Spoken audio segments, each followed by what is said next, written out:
Yes guys, welcome back to another video. Welcome to the George Benson football channel for 6 things we learned from Chelsea 3, Luton 0. We've got 3 points in the Premier League, a clean sheet, Nicolas Jackson's first goal, and Raheem Sterling is the second coming of Lionel Messi. And I told you, in my preview, I told you Raheem Sterling has a monster of a game for Chelsea. Lo and behold, he does. If you're not subscribed to the George Benson football channel, why not hit the subscribe button now? And whilst you're at it, first win of the season, Pochettino's underway. Hit the like button if you enjoyed the Chelsea performance, and you do indeed enjoy what you witness in 6 things we learned. Let's talk a little bit first of all about the game. Chelsea started pretty good. Luton, I must say it, as much as I don't want to be disrespectful, they do look like one of the worst Premier League teams I've seen. You've got to understand they've not really got massive budgets. Yes, they've been promoted.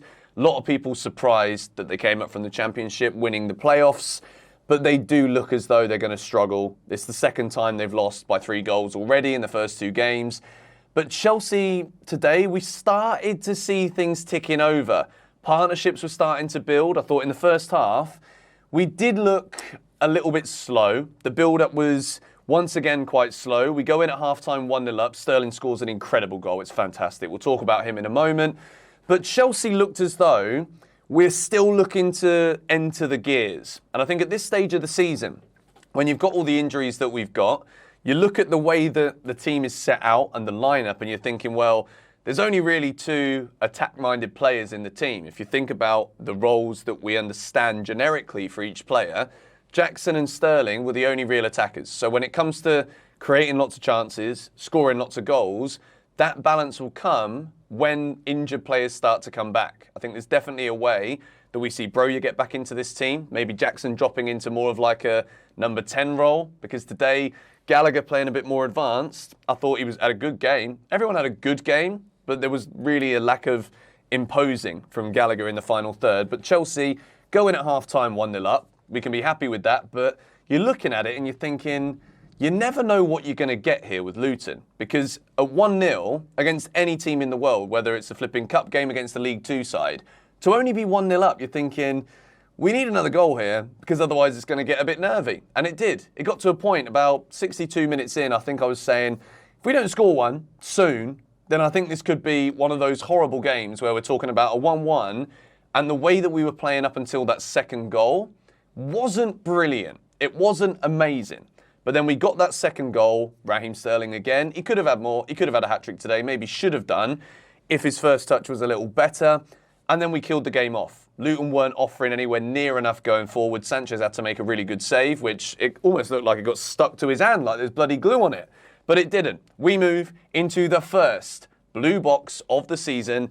And boy, is this one deserved. Raheem Sterling gets a blue box for what I knew was going to be a big performance. When you look at the way that Raheem Sterling has started this season, he's aggressive, he's driving at players, and we saw basically a replica of the run that he made against West Ham, where he takes about 5 players out the game.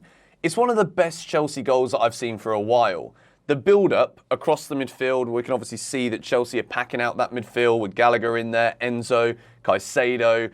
We get the ball out wide, and Malo Gusto gives him the pass, and then Sterling's got the confidence. Pochettino, I can imagine it's gone a bit like this. He pulled him to one side, and he's been like, look, what you're good at is running, driving. What did we see of you at Manchester City? Act on instinct now. Become that player again, and you're going to score goals. We're going to dominate the ball, which once again, the possession numbers today for Chelsea were fantastic. Sterling runs, and then he scores a wonderful goal.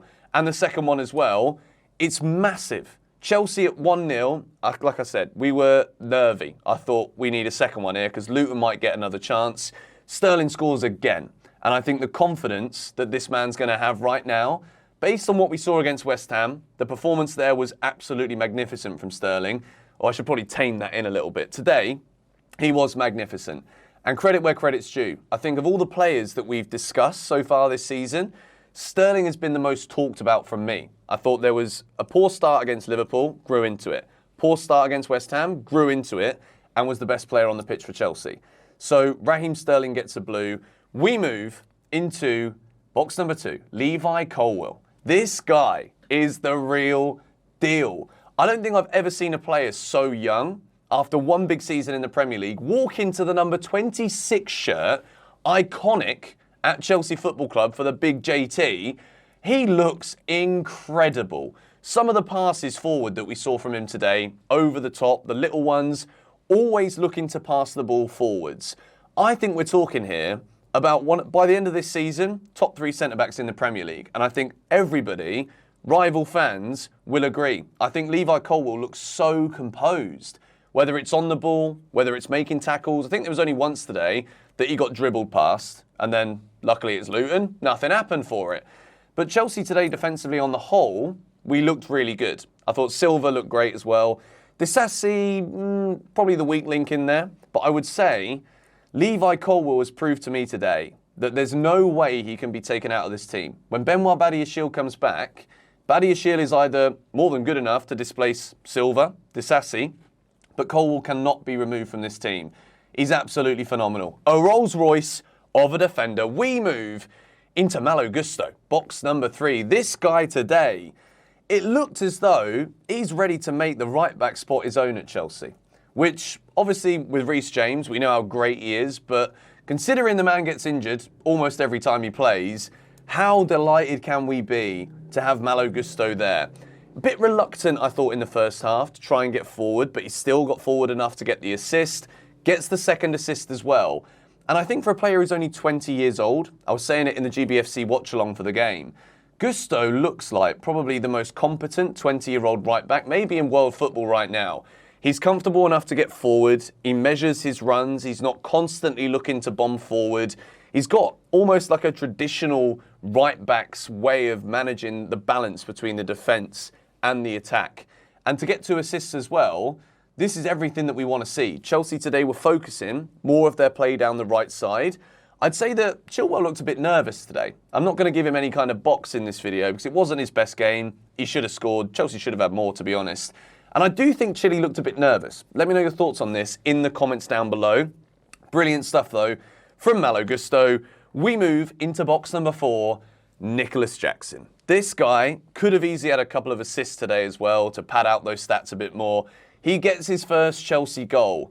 There are moments where he still looks a little bit erratic when he's in the box, but everything about this guy, you just got to love it. His movement, the way that he gets other players involved. And then when he scores, I couldn't tell who it was at first. Jackson puts the ball in the net, and I think it's going to be a relief for him. This was the kind of game. Stamford Bridge set up to get his first goal. 2 tricky ones to start with. London derby against West Ham, couldn't really impose himself. Against Liverpool, I thought he was good. Chelsea should have won. But today, this is the perfect win for Chelsea. And Nicolas Jackson is underway. You see the Didier Drogba celebration as he goes off into the corner as well. And that wraps it up. Chelsea to score 3. We haven't seen this for a very long time. We hadn't won in 8 matches at Stamford Bridge. That is an incredible record. I think it's the second longest we've ever had. Nicolas Jackson gets the goal, and I thought he was really good. Again, trying to involve himself deeper in the pitch. Good touches in the second half. In the first half, he couldn't really get the ball out of his feet. But we move into box number 5. Enzo and Caicedo. I've put them in there together.